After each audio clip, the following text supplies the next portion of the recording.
Now, after losing one winner via disqualification, Dane Nelson has gained another victory via the same route, which has brought the provisional tally for the 2020 Local Jockeys Championship back to a dead heat. Dane Nelson and Anthony Thomas had ended the 2020 campaign in a provisional tie with 84 wins each. But Nelson's tally went down by one last week when the Jamaica Racing Commission announced the disqualification of Patriarch for a positive drug test. Nelson had ridden Patriarch to victory on January 4 of last year. Days later, another announcement was made by the JRC regarding the disqualification of the Ian Spence ridden Adoration, also for a positive drug test after his victory on January 25 of last year.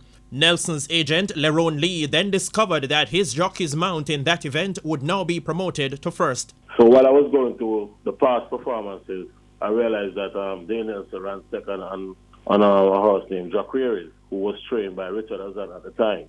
So then I realized that Dane will be getting back that race.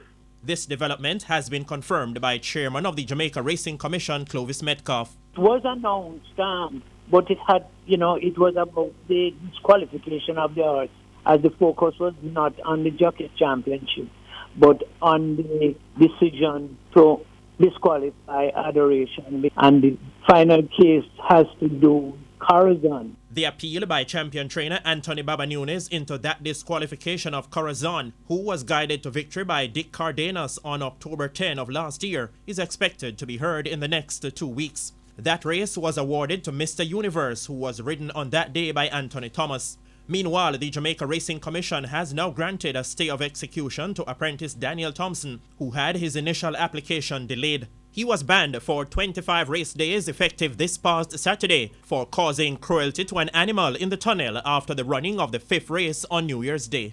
The Commission decided to review the steward request because of what happened.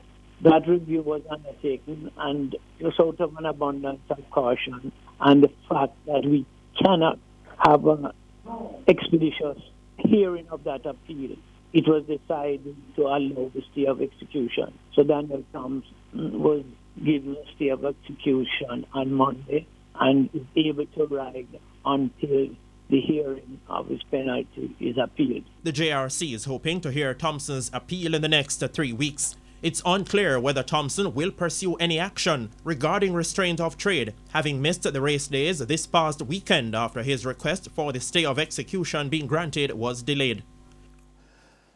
Alrighty.